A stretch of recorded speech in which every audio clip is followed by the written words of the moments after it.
warahmatullahi wabarakatuh. Saya Anissa Septiana dari kelas 1 PK1.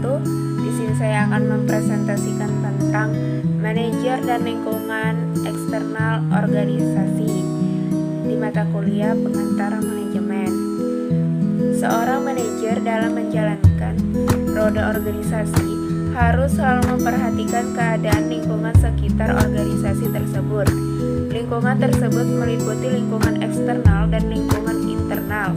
Adapun lingkungan eksternal suatu organisasi meliputi lingkungan eksternal mikro dan lingkungan eksternal makro. Yang pertama, lingkungan eksternal makro. Lingkungan eksternal atau lingkungan yang berada di luar organisasi saling mempertukarkan sumber dayanya dengan organisasi tersebut dan tergantung satu sama lain. Organisasi mendapatkan input, bahan baku, uang, tenaga kerja dari lingkungan eksternal, kemudian ditransformasikan menjadi produk dan jasa sebagai output bagi lingkungan eksternal. Para manajer seharusnya tidak hanya memutuskan perhatiannya pada lingkungan internal organisasi, tetapi juga menyadari pentingnya pengaruh lingkungan eksternal terhadap organisasi yang dikelolanya. Manajer harus mempertimbangkan unsur-unsur dan kekuatan lingkungan eksternal dalam setiap kegiatannya. Manajer harus mengidentifikasi, menganalisis, mengevaluasi, mendiagnosa, dan bereaksi terhadap kekuatan lingkungan, baik berupa kesempatan-kesempatan, resiko-resiko, maupun ancaman-ancaman yang mempunyai pengaruh pada operasi organisasi perusahaan. Manajemen dituntut untuk selalu bersikap tanggap dan adaptif, selalu mengikuti dan menyesuaikan diri dengan keadaan lingkungan. Manajer perlu menentukan cara atau pendekatan yang akan memungkinkannya menjaga dan mengembangkan organisasi dalam lingkungan yang selalu berubah. Dengan pendekatan sistem dan kontingensi, lingkungan eksternal terdiri atas unsur-unsur di luar organisasi yang sebagian besar tidak dapat dikendalikan dan berpengaruh dalam pembuatan keputusan oleh manajer. 1. Para pesaing. Lingkungan persaingan perusahaan tercermin dari tipe, jumlah, dan norma-norma perilaku organisasi pesaing. Dengan pemahaman akan lingkungan persaingan yang dihadapi, organisasi dapat mengetahui posisi persaingannya, sehingga lebih mampu mengoptimalkan operasi-operasinya. Misalnya, untuk meningkatkan bagian pasarnya, di mana produk dan harga sama dengan pesaing, perusahaan harus menciptakan perbedaan-perbedaan dalam pembungkusan, pelayanan, atau promosi. Pemahaman arena, sifat persaingan, serta kekuatan dan kelemahan para pesaing memungkinkan perusahaan dapat mempergunakan kekuatan bersaingnya lebih efektif dan efisien. Yang kedua, pelanggan. Strategi kebijakan dan taktik-taktik pemasaran perusahaan sangat tergantung situs pasar dan pelanggan.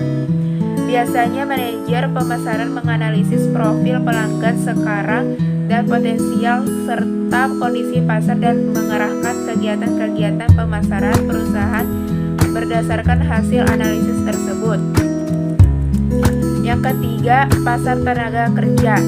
Organisasi memerlukan sejumlah karyawan dengan bermacam-macam keterampilan, kemampuan, dan pengalaman, sehingga perlu menggunakan banyak saluran untuk menarik dan mendapatkan karyawan-karyawan tersebut. Ada 3 faktor yang paling berpengaruh terhadap pemenuhan kebutuhan karyawan perusahaan, yaitu reputasi perusahaan di mata angkatan kerja, tingkat pertumbuhan angkatan kerja, tersedianya tenaga kerja sesuai kebutuhan. Yang kedua, lingkungan eksternal makro.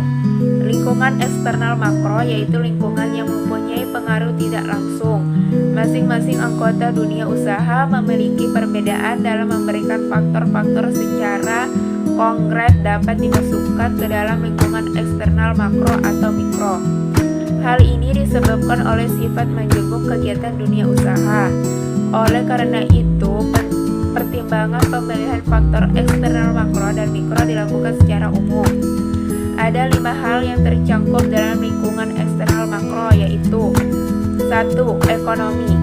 Keadaan ekonomi suatu negara akan mempengaruhi sebagai besar organisasi yang beroperasi di dalamnya.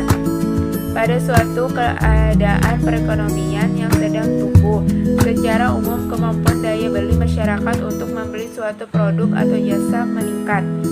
Akan tetapi kondisi perekonomian seperti ini tidak menjamin bahwa suatu perusahaan juga bertumbuh.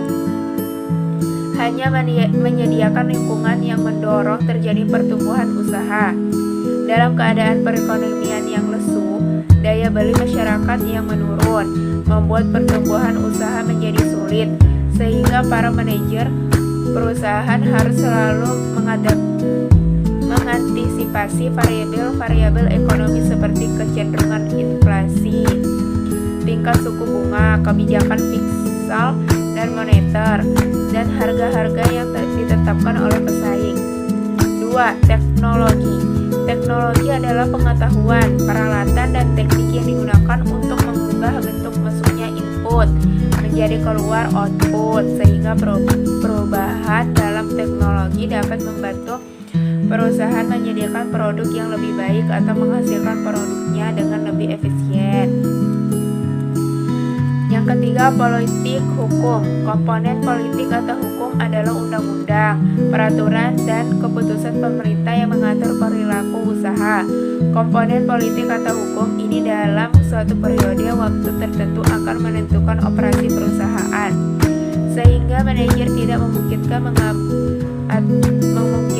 mengabaikan iklim politik dan hukum-hukum maupun peraturan yang ada di suatu negara, seperti perlakuan yang adil dalam pembayaran gaji harus sesuai dengan upah minimum yang ditetapkan pemerintah. Keempat, sosial budaya. Komponen sosial budaya merujuk kepada karakteristik demografi serta perilaku, sikap, dan norma-norma umum dari penduduk dalam suatu masyarakat tertentu. Pertama, perubahan karakteristik demografi seperti jumlah penduduk dengan keterampilan khusus, pertumbuhan atau pengurangan dari golongan populasi tertentu, mempengaruhi cara perusahaan menjalankan usahanya. Kedua, perubahan sosial budaya dalam perilaku, sikap, dan norma-norma juga mempengaruhi permintaan akan produk dan jasa suatu usaha. 5. Dimensi internasional.